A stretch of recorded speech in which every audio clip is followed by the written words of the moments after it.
हरे कृष्णा राधे राधे जय सनातन आपण मन समस्त को स्वागत। गतकाल ठारू आपण मन लक्ष्य करथिबे जे गुरु महाराज गुरु बृहस्पति महाराज अस्त होउचंदी 15 जुलाई ठू अस्त हेले आउ 27 जुलाई ठू आपण मन को ध्यान रे थिबो 27 जुलाई ठू मीन राशि रे बक्रिय होउचंदी शनि महाराज। ताले ये जो परिवर्तन होउची महा परिवर्तन दुईटा बड़ ग्रह सौरमंडल बड़ ग्रह ये जो गुरु देवगुरु बृहस्पति अस्त हवा ता सहित मीन राशि रे बक्रिय हवा शनि महाराज जी को प्रभाव केमती पड़िबो विश्व उपर सारा विश्व उपर कौन केमती विश्वर स्थिति रहिबो भारतर रहिबो ओडिशा रहिबो आम मन साधारण लोक मानकर जीवन केमती रहिबो समस्यापूर्ण रहिबो कि नहीं से विषय में करा। जुलाई मंथ रे कौन होची कि 2026 रो महाराशि फल परिवर्तन देखा जाଉଛି। एमती कौन कौ राशि अच्छी जे कि माने सबुठ अधिक फायदा रे रहिबे आ एमती केते राशि अच्छी जे कि तांको टिके तकलीफ बा प्रॉब्लम फेस करिया को पड़िबो कारण ना बृहस्पति देवगुरु बृहस्पति तरफ अच्छे जी कि ज्ञान आउ शुभर आउ धनर कारक अटंती ता सहित शनिदेव महाराज जी अच्छा कौन माने कर्मर आउ कौन होनी आपणकर ऑडिटर कार्य करती ऑडिटर कारक 15 जुलाई रु आपण देखिए देवगुरु बृहस्पति अस्त होउचंदी कोठी ना कर्क राशि रे तांकर प्रिय राशि सेटा कर्क राशि आ कर्कट राशि रे से देवगुरु बृहस्पति 15 जुलाई ठारू गतकाल ठारू अस्त हेले तापर 27 जुलाई रु आमे देखिबा शनि महाराज कोन होजनी बक्रिय मीन राशि रे हेबे। ताले एई समय रे एई जो गुरु महाराज जो परिवर्तन एटा तो माने आमर माने जो अच्छी सौरमंडल स्थिति अनुसार बा आमर प्रभाव अनुसार कौन परिलक्षित होची ना ये जो समय रे गुरु अस्त होचनी माने वीक होकर अस्त होचनी थोड़ी सी माने माने अल्प टिके वीक र प्रभाव मध्य देखा जीवो। आ शनि महाराज कौन करेंगे ये समय आपण मानकर सब ऑडिट करेंगे रिव्यू मोड रे अच्छी आपण माने जो सब कार्य कले तार ऑडिट किए करेंगे शनि महाराज करेंगे तेणुक सी रिव्यू मोड रे एबे शनि महाराज रहिबे 27 तारीख लगभग 130 डेज 35-38 डेज पर्यंत आपन को टिके समस्यार समाधान समस्त मुझे से समस्या आसबे आपण मैंने आसबे सारा विश्व आसो सारा पृथ्वी आसो नेता आसबे अभिनेता आसबे स्टार्स आसबे स्पोर्ट्समैन समस्त आसबे जदि दीटाक ग्रह एक सांगरे शिफ्ट होचंती ताने ये असरटा समस्त ऊपर पड़ो ना पड़ोनी निश्चिंत पड़ो समस्त ऊपर पड़ो तेणुक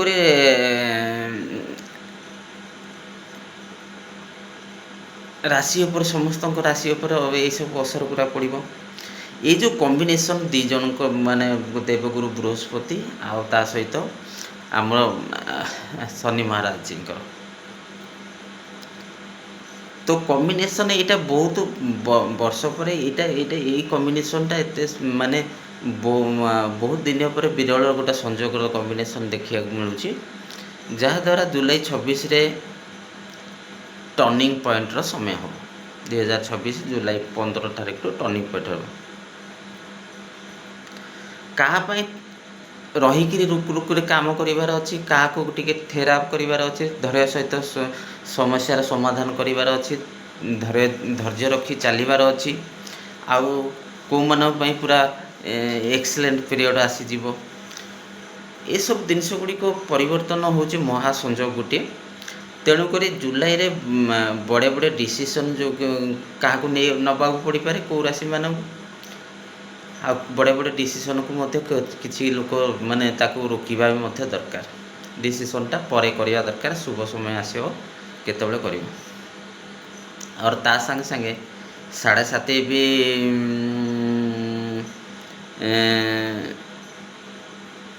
को 7:30 ମାନଙ୍କୁ 7:30କୁ ବି ମଧ୍ୟ ଆପଣମାନେ ସିରିୟସଲି ନେବା ଦରକାର। ଏ ସମୟ ମାନଙ୍କରେ 7:30 ବି ଚାଲୁଛି, ଶନିଙ୍କର 7:30 ବି ଅସର ଅଛି। ସେସବୁ ପ୍ରଭାବ ପଡ଼ିବ ଯଦି ଆମେ କ'ଣ ତାହେଲେ କରିବା।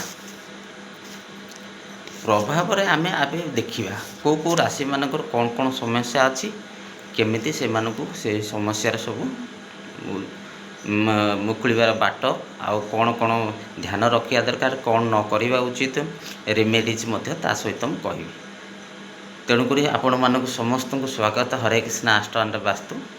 ଆପଣ ସବସ୍କ୍ରାଇବ୍ କରନ୍ତୁ। ନିୟମିତ ବ୍ୟବଧାନରେ ଏଠି ମୁଁ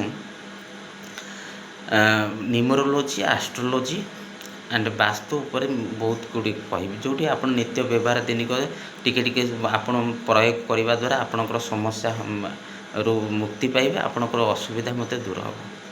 ତେଣୁକରି ସନାତନୀମାନଙ୍କୁ ମୋର ସ୍ୱାଗତ। ତେଣୁକରି ଏଠି ମୁଁ ଆପଣଙ୍କ ଆଗରୁ କହିଛି ଯେ ଆମେ ଏହା କରିବା ଦ୍ୱାରା କ'ଣ ହେଉଛି। ମୋର ମୁଖ୍ୟ କାମ ହେଲା ଆପଣଙ୍କୁ ଜାଗ୍ରତ କରିବା। ବହୁତ ଗୁଡ଼ିଏ ଜିନିଷ ଲୋକ ମୁଁ ଆସିବାର ଏଇ କାରଣକୁ ମୋର ଯେଉଁ ଫ୍ରି ସମୟ ମିଳେ ମୁଁ ଏଇ ଆଷ୍ଟ୍ରୋଲୋଜି, ବାସ୍ତୁ ଆଣ୍ଡ ନ୍ୟୁମରୋଲୋଜି କରେ। ତା ସହିତ ମୋର ଅଲଗା ପ୍ରଫେସନ୍ ମୁଁ ଅଛି। ମୁଁ କିନ୍ତୁ ଏଠିରେ ଲୋକମାନଙ୍କର ଏତେ ସମସ୍ୟା ଦେଖିଲି ଯେ ଲୋକମାନେ ଏତେ ଫେକ୍ ଆଷ୍ଟ୍ରୋଲୋଜର ଯିଏ ଚାହୁଁଛନ୍ତି ଆଷ୍ଟ୍ରୋଲୋଜି, ଆରେ ତୁମର ଗୁରୁ କିଏ ପଚାରିଲେ କହିପାରିବେନି, କାହାଠୁ ଶିଖିଛ। ବିନା ଗୁରୁରେ କିଛି ଆପଣ ସାଧିପାରିବେ କି ସାଧନା ଯେଉଁ ଗୋଟିଏ ଅଛି। ଆଷ୍ଟ୍ରୋଲୋଜି ଯେ ହ୍ୟୁଜ୍ ଟପିକ୍। ତେଣୁକରି ଏଇଟା ଗୋଟେ ପ୍ରକୃତ ରିଅଲ୍ ଗୁରୁ ନ ପାଇବାର ଯନ୍ତ୍ରରେ ମୁଁ କାହିଁକି କହୁଛି ଆପଣମାନେ ସେ ଫେକ୍ ଗୁରୁ ଉପରେ ଆସନ୍ତୁନି। କିଏ କହିବେ ଏ ଷ୍ଟୋନ୍ ପିନ୍ଧ ଇଏରେ, ଆରେ ତୁମର ଗୋଟିଏ ଆଷ୍ଟ୍ରୋଲୋଜିର ଗୋଟେ ମେନ୍ ଟପିକ୍ ମୁଁ କହୁଛି, ଆପଣ ଶୁଣିଲେ ଆଶ୍ଚର୍ଯ୍ୟ ହେବ। ଗୋଟିଏ ଜଣଙ୍କର ଆଷ୍ଟ୍ରୋଲୋଜି ଦେଖିବାକୁ ଯାଉଛି, ସେ କ'ଣ ଦେଖିବାକୁ ଯାଉଛି, ତା'ର ସମସ୍ୟା ନେଇକରି। କାହାର ୱେଲ୍ଥ ସମସ୍ୟା ଅଛି, ତା ପାଇଁ ଅଲଗା ରିପୋର୍ଟ ବାହାରିବ, ତା'ର ଅଲଗା ଗ୍ରହ ସ୍ଥିତି ଘର ଦେଖିବାକୁ ପଡ଼ିବ, କେଉଁମାନେ ଆକ୍ଟିଭେଟ୍ ଅଛନ୍ତି, କେଉଁ ଘର ସହିତ ୟୁତି ବନୁଛି, ସେସବୁ ଦେଖିବାକୁ ପଡ଼ିବ। କାହାର ବିବାହ ହେଇପାରୁନି, ତା'ର ଅଲଗା ରିପୋର୍ଟ ବାହାରିବ। କାହାର ଜର୍ନି ରିପୋର୍ଟ ଆଷ୍ଟ୍ରୋଲୋଜି, ବର୍ଷଫଳ କେମିତି ବାହାରିବ, ମହାଦଶା, ଦଶା, ଅନ୍ତର୍ଦଶା ଏସବୁ କେମିତି ବାହାରିବ, ତା ଗ୍ରହମାନଙ୍କ ସ୍ଥିତି, ସେ ମହାଦଶାରେ କେଉଁ ଗ୍ରହକୁ ପୂଜା କରିବ, କ'ଣ ଦାନ କରିବ, ଏସବୁ ଜିନିଷ ଗୋଟେ ଆଷ୍ଟ୍ରୋଲୋଜି ଗୋଟିଏ ପେଜ୍ର ପାଠ ନୁହେଁ। ତୁମକୁ ଗୋଟେ କୁଣ୍ଡଲି ଦେଖିବାକୁ ଯାଉଛି ଜଣେ ନର୍ମାଲ୍, ତା'ର ମିନିମମ୍ଟା କହୁଛି ଗୋଟେ ଆଷ୍ଟ୍ରୋଲୋଜିକାଲ ଇଏରେ ତାକୁ 50-60 ପେଜ୍ ମିନିମମ୍ ତା'ର ଗୋଟେ ଜିନିଷ ଆମେ ରାଖିକିରି ବାହାର କରିବାକୁ ପଡ଼ିବ। ସେ ତ ପ୍ରକୃତିରେ ତା ଜାଣିପାରିବ ତା'ର ଗ୍ରହମାନ ସ୍ଥିତି କ'ଣ ପାଇଁ ହେଇପାରୁଛି, ପ୍ରୋବ୍ଲେମ୍ କ'ଣ, ସେ କେଉଁ କ୍ୟାରିୟର କରିବା ଦରକାର, କ'ଣ ପଢ଼ିବା ଦରକାର, କେଉଁ ପ୍ରଫେସନ୍ କରିବା ଦରକାର, ଇଚ୍ଛାପୂର୍ତ୍ତି କେମିତି ହେବ, ତା'ର ଅତିମିତ୍ର ଦେବତା କ'ଣ, ଅତିମିତ୍ର ଆନିମଲ୍ କ'ଣ, ଅତିମିତ୍ର ବୃକ୍ଷ କ'ଣ, ବୃକ୍ଷକୁ ଲଗେଇବା ଦରକାର, ବୃକ୍ଷକୁ ପାଣି ଦେବା ଦରକାର। ଆଉ ତାଙ୍କର ମେନ୍ କଥା ହେଉଛି କେଉଁ ମନ୍ତ୍ର ଜପ କରିବେ, ଲକି ଷ୍ଟୋନ୍ କ'ଣ, ଲାଇଫ୍ ଷ୍ଟୋନ୍ କ'ଣ, ଭାଗ୍ୟ ଷ୍ଟୋନ୍ କ'ଣ, ଏସବୁ ଉପରେ ଲଗାଯାଏ। ସେମିତି ଆଖି ମୁଜିକିରି ଆପଣ କରିବେନି। ମୁଁ ବି ବହୁତ ଜାଗାରେ ଯାଇଛି, ସେମାନେ ନେଇଯିବେ, ହେ ତୋର ଗୁରୁ ଅମକ ଚାଲିଛି, ସେ କ'ଣ ନା ଏସବୁ ଏମିତି ଜିନିଷ ଏତେ କହନ୍ତି। ମୁଁ ସେଠୁ ଯେତେବେଳେ 10-15 ଜଣ ପାଖକୁ ଯାଇଛି, ମୁଁ ମୋର ଏକ୍ସପିରିଏନ୍ସ କହୁଛି, ମୁଁ ଦେଖିଲି ଏମାନେ ତ ଖାଲି ଡାକୁଛନ୍ତି, 4-5 ଡାକିଦେବେ, ମାତା ପୂଜା କରେ, ଏଇଟା କରିଦେବୁ, ସେଇଟା କରିଦେବୁ, ଗୋଟିଏ 10 ଲାଇନରେ କାମ ସରିଯିବ। ଆରେ ଆପଣଙ୍କର ଜୀବନଟା ଆପଣଙ୍କର ଜୀବନର କୁଣ୍ଡଲି ବା ଆପଣଙ୍କର ବାର୍ଷିକ, ଆପଣ ଆଗାକୁ କ'ଣ ହେବ, କେମିତି ଆପଣ ଯିବେ, କେଉଁ ବାଟ ପାଇବେ। ଆପଣ ଆଷ୍ଟ୍ରୋଲୋଜି ଗୋଟେ କ'ଣ ହେଉଛି, ଗୋଟେ ସପୋର୍ଟିଂ ଆପଣଙ୍କୁ ବୁମ୍ କରିବା ପାଇଁ। ଆପଣ ଯଦି ଜାଣିପାରିବେ ନିଜର ଆଗକୁ ଖରାପ ସମୟ ଆସୁଛି, ଭଲ ସମୟ, ତ ଆପଣ ପ୍ରିକସନ୍ ନେଇକରି ଆଗକୁ ବଢ଼ିପାରିବେ। ଆଗକୁ ବଢ଼ିବା ଦ୍ୱାରା କ'ଣ ହେବ, ଆପଣଙ୍କୁ ସେ ଜିନିଷଟା ହେଉଛି ଆପଣ ସତ କଥା। ଲୋକମାନେ ଆଜିକାଲି ଖାଲି ଯେଉଁ ରାହୁଙ୍କର ପ୍ରଭାବ, ଆପଣ ଦେଖୁଥିବେ ମ୍ୟାରେଜ୍ ସମୟରେ ଲୋକମାନେ ଏତେ ଲେଟ୍ ନାଇଟ୍ରେ ମ୍ୟାରେଜ୍ ହେବ, ଲେଟ୍ ନାଇଟ୍ରେ ଡିଜେ ବଜେ, ଏତେ ହୋ ହାଲ୍ଲାରେ ହେଉଛି। ଗୋଟେ ଶୁଭ କାର୍ଯ୍ୟ କରୁଛ, ସେଇଟା ଶୁଭ କାର୍ଯ୍ୟଟା ଆପଣ ଲଙ୍ଗ୍ ଲାଇଫ୍ଟା ଏକ୍ଜିଷ୍ଟିଂ ହେବ କି, ଶୁଭ ଫଳ ଦେବ କି ଆପଣଙ୍କୁ। ଆପଣ ଚିନ୍ତା କରନ୍ତୁ, ଗୋଟେ ଆମର ହିନ୍ଦୁ, ଆମର ସନାତନୀ ପ୍ରିୟ ସନାତନୀ ଆପଣ ଟିକେ ଧ୍ୟାନରେ ଦିଅନ୍ତୁ। ଆପଣ କାହାକୁ କ'ଣ ଦେଖାଉଛନ୍ତି? ଏତେ ହୋ ହାଲା ବାଜା ବ୍ୟାଣ୍ଡ ବାରାତ କେତେ ନେଚରକୁ ଆପଣ ଆଫେକ୍ଟ କରୁଛନ୍ତି, କେତେ ଗ୍ରହକୁ ଆପଣ ମାନେ ଜାଣ ଅଜାଣତାରେ ଆପଣ ତାକୁ ମାନେ ସେମାନଙ୍କୁ କଷ୍ଟ ଦେଉଛନ୍ତି, ପୀଡ଼ା ଦେଉଛନ୍ତି। ସେମାନେ ଶୁଭ ଫଳ ଦେବେ, ଆପଣ ମ୍ୟାରେଡ଼ ଲାଇଫ୍ ଭଲରେ ବିତିବ। ବୈବାହିକ ଜୀବନଟା ଆପଣ ଶାନ୍ତରେ ଷ୍ଟାର୍ଟ କରିବେ ନା ଶାନ୍ତରେ କରିବେନି? ଡିଜେ ମ୍ୟୁଜିକ୍ ସବୁ କେଉଁଠିରେ ଦେଖାଯାଏ? ବଡ଼ ବଡ଼ ଇଏ ସବୁ ହୋ ହାଲା ପବ୍ଲିକ୍ ସେଠିରେ ବିରକ୍ତ ହେଇଯାଉଛନ୍ତି, ଯିବା ଆସିବାରେ କାହାର କାନ ଥିବ, ହାର୍ଟ ପ୍ରୋବ୍ଲେମ୍ ହେବ, କି ଗୋଟେ କାହିଁକି ହେଉଛି ଆପଣ ଚିନ୍ତା କରିପାରୁଛନ୍ତି? ତେଣୁକରି ଆପଣ ଦେଖନ୍ତୁ, ଏଇ ଯେଉଁ ସମୟରେ ଦେଖିବେ ଯୁଦ୍ଧ ଲାଗି ରହିଛି, ମାନେ ଇଏ ଜାଗାରେ ସବୁ ଜାଗାରେ ଯୁଦ୍ଧ ପାଇଁ ଆପଣ ଓରିଡ୍ ହୁଅନ୍ତୁନି। ମୁଁ ଆପଣଙ୍କୁ କହିଛି, ଆପଣମାନେ ଯୁଦ୍ଧର ଚିନ୍ତା କିଛି କରନ୍ତୁନି। କାହିଁକି ନା ଧର୍ମର ରକ୍ଷା ପାଇଁ ଭଗବାନ ମାନେ ଏ ଯୁଦ୍ଧଟା ମାନେ ରହିବ, ଲାଗି ରହିବ ଯେପର୍ଯ୍ୟନ୍ତ ଧର୍ମ ଗୋଟା ଜାଗାରେ ଫେରିନି କି ଧର୍ମ ସ୍ଥାପନା ହେଇନି। ସେଥିପାଇଁ ଆସେ ଆପଣ ଲକ୍ଷ୍ୟ ରଖିଛନ୍ତି, ମାନେ ଆମର ଯେତେବେଳେ ସେଣ୍ଟ୍ରାଲ୍ ଭିସ୍ତା ପ୍ରୋଜେକ୍ଟ ହେଲା, ସେଠି ଗୋଟେ ଧର୍ମଦଣ୍ଡ ଲାଗିଛି, ଜାଣିପାରୁଛନ୍ତି? କେତେ ଆପଣ ଦେଖିଥିବେ, ଯେବେଠୁ ରାମ ମନ୍ଦିର ହେବା ଷ୍ଟାର୍ଟ ହେଲାଣି ଆପଣ ଦେଖିଛନ୍ତି,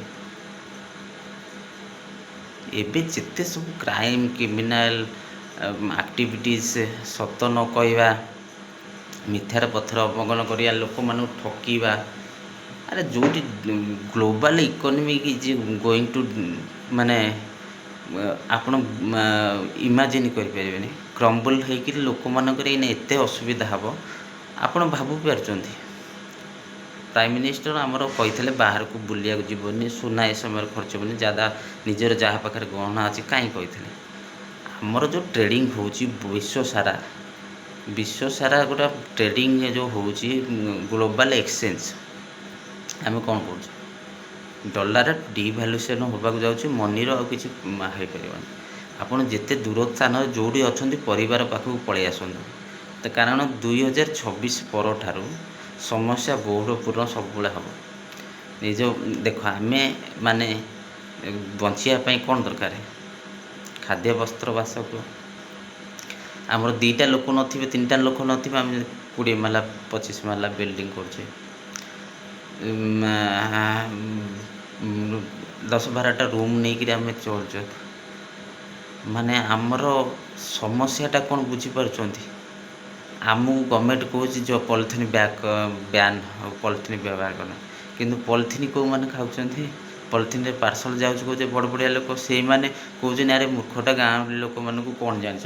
ଯେଉଁମାନେ ଆମର କୋରାପୁଟ, ବଲାଙ୍ଗୀର, ମାଲକାନଗିରି, ନବରଙ୍ଗପୁର ଏସବୁ ଏରିଆରେ ଟ୍ରାଇବାଲ୍ ପିପୁଲ୍କୁ ଆମେ ବହୁତ ଭାବୁଛୁ ଶୋଷଣ। ସେମାନେ ଆକ୍ଚୁଆଲି ପ୍ରକୃତି ନେଚର ସହିତ ଅଛନ୍ତି, ବୁଝିବାକୁ ଚେଷ୍ଟା କରନ୍ତୁ।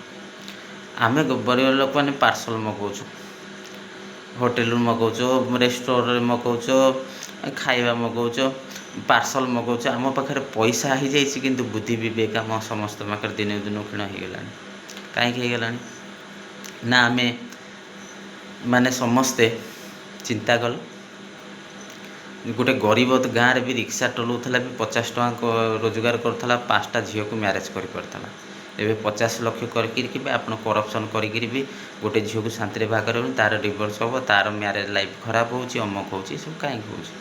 ଆମେ କାହିଁକି ଆମେ ହୁଡ଼ି ଯାଇଛେ। ଏବେ ଶୁଣନ୍ତିନି, ମାନେ ତୁମେ ନିଜ ପଥକୁ ଫେରିଆସ, ଭଲ ବିଚାର ରଖ, ସୁବିଚାର ରଖ, ପରିବେଶ କେମିତି ଭଲ ରହିବ, ସୋସାଇଟି କେମିତି ରହିବ, ଆମେ ଗୋଟେ ମର୍ଯ୍ୟାଦାପୂର୍ଣ୍ଣ ସୋସାଇଟିରେ ରହିବା, ସମସ୍ତଙ୍କୁ ସମ୍ମାନ କରିବା, ଏସବୁ ନୀତି ଆପଣେଇବାକୁ ପଡ଼ିବ।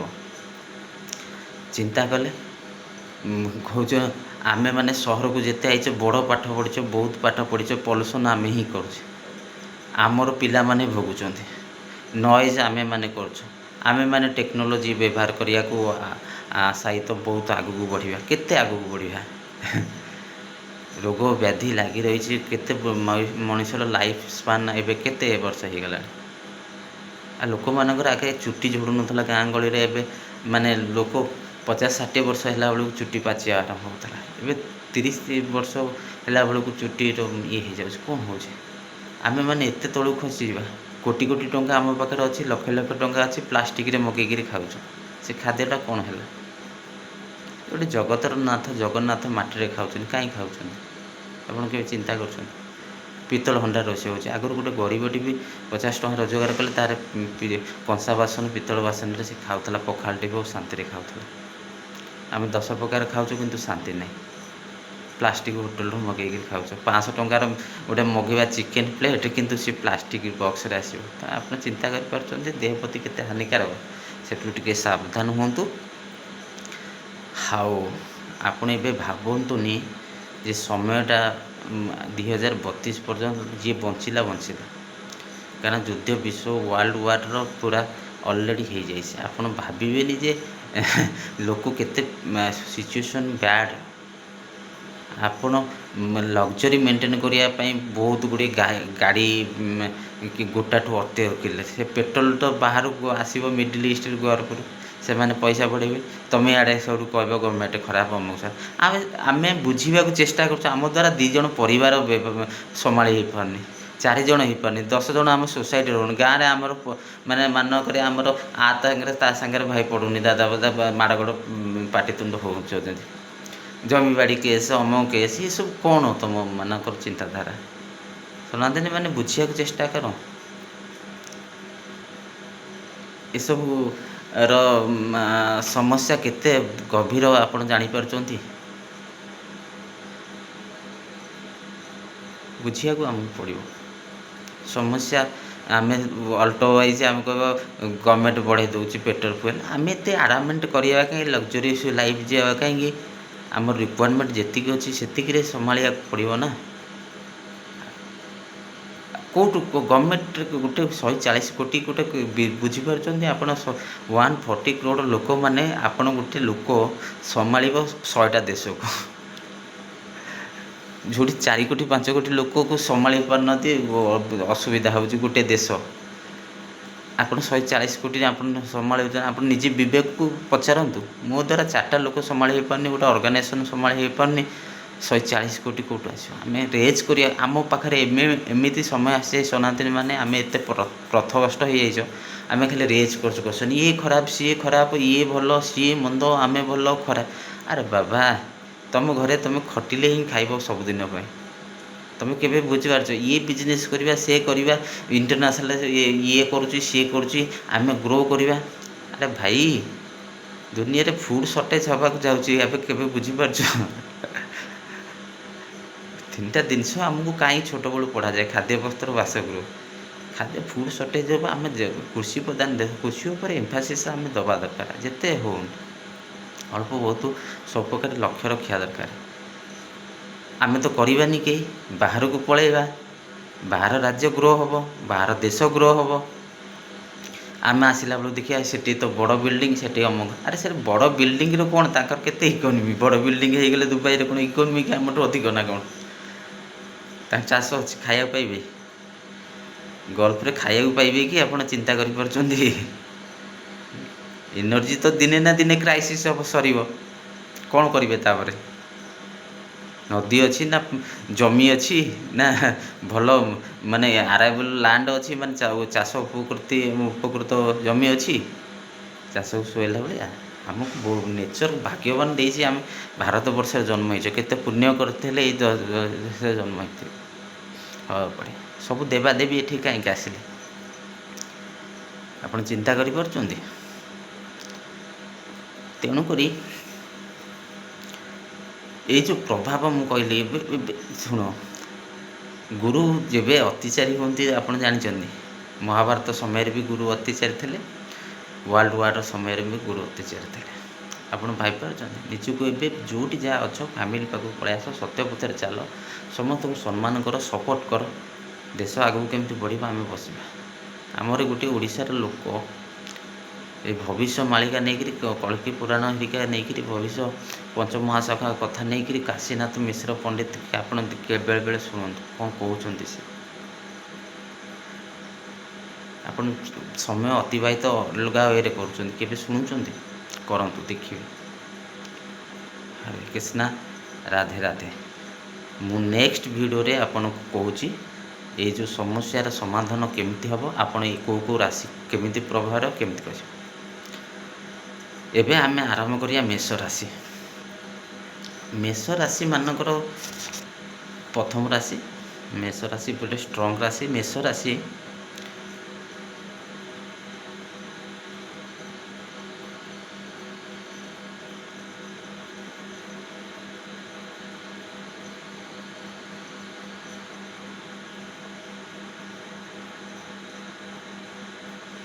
शुणु एबे आमे करिबा एबे सब देखियो मेष राशि कथा मार्केट रे बहुत बहुत कथा चलछि सब कहीं ना चलछि ना शनि रे 7.5 चलछि आमे कोन करिया मेष उपरे लागू अछि शनि रो 7.5 मेष राशि उपरे शनि को 7.5 लागू अछि 7.5 सेमती नहीं 7.5 सेमती लागू हम जिते मेष राशि चंद्रमा एक नंबर चंद्रमार पाखरे चंद्रमा ग्रहर यदि आग पिछे कई नथिबे कौन ग्रह ताले सेटे 7.5 काउंट हम 7.5 माने मुझे सपोज चंद्रमा अच्छा आगे गोटे ग्रह अच्छा पछे गोटे अच्छा तेणुक शनिदेव को कौन के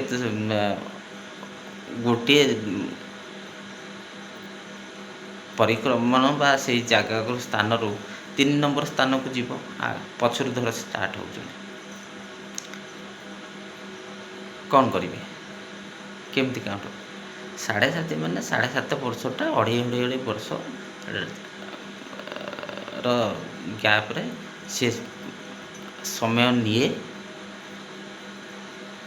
तेणुक पूरा कंप्लीट हवा को आपणकर राशि माने मेष राशि ताकू 7.5 वर्ष लगे क्या ना महाराज को शनि महाराज को 7.5 वर्ष लगे ऊपर गोचर करने जावाई से अति माने से गोटे स्थान रू अन्य स्थान कंप्लीट करने तेणुक 7.5 से लगे जदि तुम चंद्रमार पोजिशन आग पछरे कौन ग्रह अच्छा जदि नहांती ताले आपन 7.5 लगे यहाँ भी ध्यान रखा दरकार आउ कौन कर जेबे गुरु अस्त हे शनि प्रक्रिय हे कौन तार ये गोटे ह्यूज कॉम्बिनेशन ह्यूज गोटे माने देखिए आपणकर आमर सेलेस्टियल बॉडी रे गोटे ह्यूज गोटे ट्रांजिशन समय ताले मेष राशिकर हेल्थ उपर टिके ध्यान देवा पड़ो हेल्थ इश्यू रही समय मानक जो गुरु महाराज अस्त होचुनि 15 जुलाई रु 27 जुलाई रे शनि महाराज मीन राशि रे वक्री हेबे ताले एपाई टिके ध्यान देवा पड़ो आर्थिक माने अर्थ क्षेत्र में से मानकर उतार चढ़ाव माने देखिए ऊपर तल हवा पड़ो किंतु हेल्थ प्रति ध्यान देवा आपन को पड़ो ता सहित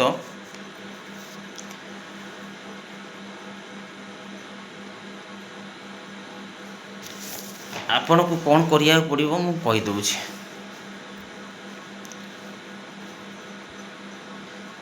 एई समय आपन कौन करिवे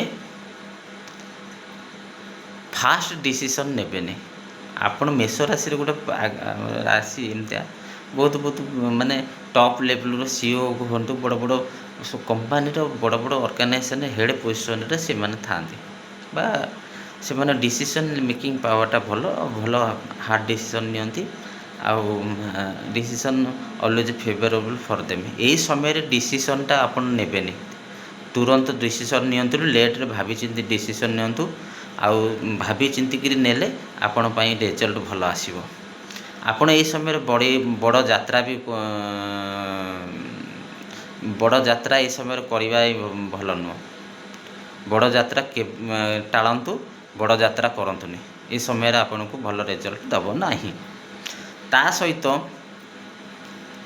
लोन नबार समय अपुजुची किंतु लोन नबार टिके बचतु यही समय आपड़ पेसेंस नहीं काम करेंगे जदि आपणकर काम हम ना बड़ विघ्न घट मेष राशि कहूँ आउ पेसेंस रखिकी चलिया पड़ो पेसेंस बिना हम हो पारे आउ ये मैंने रिस्क टेकिंग राशि तेणुक टिके रिस्क नवा पूर्व भाभी चिंतिक नियंतु कहीं रिस्क नवा पूर्व आपन को ना उल्टा पड़ এই ସମୟ ଆପଣଙ୍କୁ ଟିକେ ହେଲ୍ଥରେ ସ୍ୱାସ୍ଥ୍ୟରେ ଧ୍ୟାନ ପଡ଼ିବାକୁ ପଡ଼ିବ। ଦୂର ଯାତ୍ରା ଟିକେ କରନ୍ତୁନି, ତାକୁ ଟାଳନ୍ତୁ। ଡିସିସନ୍ ଯେଉଁ ହଠାତ୍ ତୁରନ୍ତ ଡିସିସନ୍ ନେଉଥିଲେ ସେ ଡିସିସନ୍ରୁ ଟିକେ ରୁହନ୍ତୁ। ଆଉ ଆପଣ ଏ ସମୟରେ ଟିକେ ସାବଧାନତା ଅବଲମ୍ବନ କରିବେ। ସାବଧାନତା ଅବଲମ୍ବନ କଲେ ଆପଣ ପାଇଁ ଶୁଭ ଫଳ ଦେବ। ନହେଲେ ଆପଣଙ୍କୁ କଷ୍ଟପୂର୍ଣ୍ଣ ହୋଇଯାଇପାରେ। ଆଉ ରିକ୍ସ ନେଉଥିଲେ ତାକୁ ଟିକେ ଭାବିଚିନ୍ତି କରନ୍ତୁ। ଏବେ ଆପଣ ପାଇଁ ଉପାୟ କହୁଛି। ଆପଣ କ'ଣ କରନ୍ତୁ, ଶନି ମହାରାଜଙ୍କ ଟେମ୍ପୁଲ୍ ଯାଆନ୍ତୁ। ଶନି ଟେମ୍ପୁଲ୍ ଯେଉଁଠି ଅଛନ୍ତି, ଇମରତିର ପ୍ରସାଦ ଚଢ଼ାନ୍ତୁ। ତା ସହିତ ପିଆଜର କଚୁରୀ ବନେଇକରି ମଧ୍ୟ ଆପଣ ସେଠି ଦେଇପାରିବେ। ଶନି ମହାରାଜ ମନ୍ଦିରକୁ ଯାଆନ୍ତୁ। ଏଇଟା କେଉଁ ଦିନ କରିବେ? ଆପଣ ଟ୍ୟୁସଡେ ଦିନ ବି କରନ୍ତୁ, ହେବ। ଆଉ କ'ଣ ହନୁମାନ ମନ୍ଦିର ବି ଟ୍ୟୁସଡେ ଯାଇପାରିବେ। ଶନି ମନ୍ଦିର ଆପଣ ଶନିବାର ଯାଇପାରିବେ ବା ମଙ୍ଗଳବାର ଯାଇପାରିବେ। ଶନିବାର ଯାଆନ୍ତୁ, ବେଷ୍ଟ ହେବ। ଆଉ ମଙ୍ଗଳବାର ଦିନ ଆପଣ ହନୁମାନ ମନ୍ଦିର ଯାଆନ୍ତୁ। ଯାଇକିରି ଗୁଡ଼ ଆଉ ଚଣାର ପ୍ରସାଦ ଚଢ଼ାନ୍ତୁ। ଦେଖିବେ ଆପଣଙ୍କର ସମୟରେ ମାନେ ଶୁଭ ପରିଲିଖିତ ହେବ। ଆପଣ ଟେନସନ୍ ହୁଅନ୍ତୁନି, ମୁଁ ଅଛି। ହନୁମାନ ଚାଳିଶା ରୋଜ ପାଠ କରିବାକୁ ପଡ଼ିବ। ଏଇ ସମୟ ଭିତରେ ଆପଣ ହନୁମାନ ଚାଳିଶା ପାଠ କରନ୍ତୁ। ଦେଖିବେ ଆପଣମାନଙ୍କର ସମୟ କେମିତି ଆପଣମାନଙ୍କ ପାଇଁ ଶୁଭ ଫଳ ଆଣିବେ। ଆଉ କ'ଣ କରିବେ? ରେଡ଼୍ ଡ୍ରେସ୍ରେ ରୁ ବଚନ୍ତୁ। ରେଡ଼୍ ଡ୍ରେସ୍ ଏ ସମୟରେ ପିନ୍ଧନ୍ତୁନି। ତା ସହିତ ମସଲା ଖାଦ୍ୟ ମଧ୍ୟ ଖାଆନ୍ତୁନି। ଏଇ ଜିନିଷ ଗୁଡ଼ିକ କରି ଦେଖନ୍ତୁ, ଦେଖିବେ ଆପଣ ପାଇଁ ଶୁଭ ଫଳ ହେବ। ନମସ୍କାର। ସମସ୍ତଙ୍କୁ ମୋର ଏଠି ଏଇ ହରେ କୃଷ୍ଣ ଆଷ୍ଟବାସ୍ତୁରେ ଆପଣମାନେ ଜଡ଼ିତ ରୁହନ୍ତୁ। ତା ସହିତ ଆପଣମାନଙ୍କୁ ମୁଁ ସବୁକିଛି ଏଠାରେ ଉପାୟ, ଆପଣ କେମିତି ରହିବେ, କେମିତି ବିଚାର କରିବେ, ସବୁକିଛି କୁହାଯିବ। ହରେ କୃଷ୍ଣ।